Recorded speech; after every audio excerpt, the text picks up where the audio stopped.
அன்பு நட்புகளுக்கு இனிய வணக்கம். இன்றைய திருக்குறளும் மென்பொருளும் அதிகாரம் உட்பகை குறள் எண் 888. அறம் பொருத பொன்போலத் தேயும் உரம் பொருது உட்பகை உற்ற குடி. உட்பகை என்பதை உள்ளே கொண்டுள்ள ஒரு குடும்பத்தினுடைய வலிமை ஒரு அறத்தால் தேய்க்கப்பட்ட தங்கம் போன்று குறைந்துவிடும். The strength of the family which has internal animosity will be reduced like the gold which is rubbed by a file.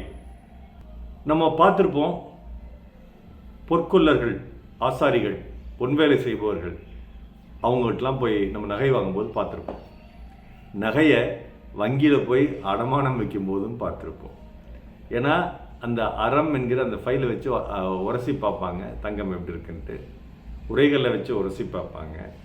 தங்கத்தை அறுக்கிறதுக்காக அல்லது அதை ஒரு ஒழுங்குக்கு கொண்டு வருவதற்காக, ஒரு வடிவத்துக்கு கொண்டு வருவதற்காக அந்த அறம் என்ற அந்த சிறிய கத்தி போன்ற ஒரு ஒரு ஒரு உலோகத்தால் செய்த ஒரு கருவியை வைத்துக்கொண்டு அந்த தங்கத்தினுடைய அளவை குறைப்பார்கள். இப்படி குறைக்கும் போது என்ன ஆகும்? தங்கத்தினுடைய வலிமை குன்றிவிடும். இது மாதிரி தான் ஒரு குடும்பத்துக்குள்ள உட்பகை இருந்துக்கிட்டே இருந்தால் அந்த குடும்பத்தினுடைய வலிமை குறைஞ்சு போயிடும் அப்படின்னு வள்ளுவர் சொல்றார். தொலைக்காட்சியில் அதிகம் பார்க்கப்படுகிற ஒரு நிகழ்ச்சி என்னன்னு எடுத்தாக்க, இந்த தொடர்கள் என்று சொல்லக்கூடிய சீரியல்கள், அதுவும் நெடுந்தொடர்கள் என்று சொல்லக்கூடிய மெகா சீரியல்கள் இப்படியெல்லாம் வருது. இதில் நானும் சில நேரங்களில் எங்கள் அம்மா பார்க்கும்பொழுது உட்காந்து என்னதான் இந்த சீரியல் காமிக்கிறாங்கன்னு சில நேரங்களில் உணவு உட்கொண்டே பார்ப்பேன். அதற்கென்று நேரம் ஒதுக்குவதில்லை, தயவு செய்து தவறாக நினைத்து விடாதீர்கள். அப்படி பார்க்கும் பொழுது இதுவரைக்கும் எனக்கு தெரிஞ்சு பல வருடங்களாக சீரியல் பார்த்துருக்கேன், அந்த மெகா சீரியல் பார்த்துருக்கேன். அப்பப்போ ஒரு சீரியலில் கூட, உங்களுக்கு தெரிஞ்சால் கூட சொல்லுங்கள், ஒரு சீரியலில் கூட அண்ணன் தம்பி, அக்கா தங்கச்சி, ஒரு குடும்பத்துக்கு வந்த ஓரகத்திகள், சகடைகள், மாமனார் மாமியார், சம்பந்தி வீட்டார் எல்லாருமே ஒரு நட்புறவோட பகையின்றி இருக்கிறாங்க அப்படின்னு காமிச்ச மாதிரி எனக்கு தெரியல. எல்லா சீரியல்லையும் ஒரு குடும்பத்துக்கு 3-4 வில்லர்கள் தவறாமல் இருப்பார்கள்.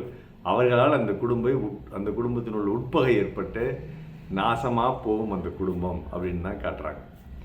சரி, இதை பார்க்குறோமே, இதிலிருந்து ஒரு பாடமாக அதை எடுத்துக்கிட்டு நம்ம குடும்பத்தில் அந்த மாதிரி இல்லாமல் இருந்தால் பரவாயில்ல அப்படின்னு நினைக்கிறோமா? அப்படி கிடையாது. அதை எடுத்துக்கிட்டு நம்ம குடும்பத்தில் ஏதாவது ஒரு புதுசாக உட்பகை உருவாக்க முடியுமா அப்படின்னு நினைக்கிறவங்க பல பேர் இருக்காங்க.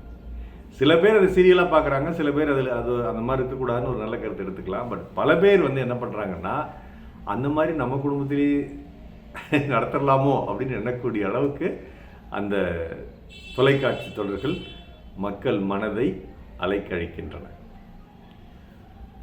இந்த மாதிரியான உட்பகை எல்லா குடும்பத்திலையும் வர்றதுக்கு வாய்ப்பு இருக்கு. வாய்ப்பு இல்லாத குடும்பமே கிடையாது.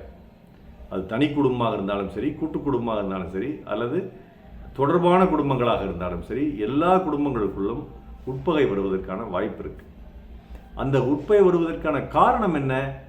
அவர்களுக்குள் இருக்கக்கூடிய தன்முனைப்பு, போட்டி பொறாமை, நீ பெரியவனா நான் பெரியவனா என்பது, நீ சொல்வதை நான் என்ன கேட்பது என்பது, அவன் சில பொருள்களை வாங்கிவிட்டானே நம்மால் வாங்க முடியவில்லை, அவன் அதிகமாக சம்பாதிக்கிறானே என்ற பொறாமை, அல்லது சில பேர்த்துக்கு இயல்பாகவே அந்த நெருங்கி பழகும் பொழுது கசப்புணர்ச்சிகள் ஏற்படும். பழக பழக பாலும் புளிக்கும், ஃபெமிலியாரிட்டி பிரீட்ஸ் கண்டெம்ட் என்பது போல ஒரே குடும்பத்தில் ஒன்றாக உறவினர்களாக இருக்கும் பொழுது இந்த உட்பகை இயல்பாகவே, மனித இயல்பாகவே தோன்றும்.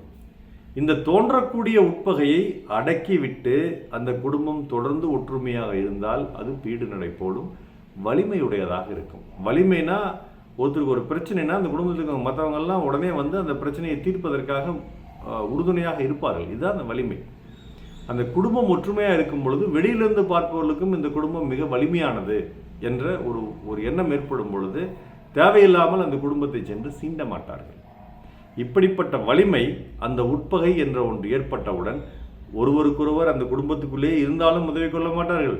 குடும்பத்தை விட்டு வெளியே சென்றாலும் அந்த குடும்பத்தில் உள்ள மற்றவர்களுக்காக உதவ முன்வர மாட்டார்கள். இன்னும் சொல்ல போனால் பகைமை பாராட்டி இவர்களே அந்த குடும்பத்துக்கு கெடுதலும் விளைவிப்பார்கள். அதனால் தங்கத்தை உரசி அதனுடைய வலிமையை குறைக்கக்கூடிய அறம் போன்றதுதான் உட்பகை. அந்த உட்பகை இன்று இல்லாவிட்டாலும் ஒவ்வொரு நாளும் அது வளர வளர வளர அந்த குடும்பத்தினுடைய வலிமையை குறைத்துவிடும். அதனால் அந்த உட்பகையை வைத்துக் கொள்ளாதீர்கள் அப்படின்னு வள்ளுவர் இந்த குறள் அழகா சொல்றார்.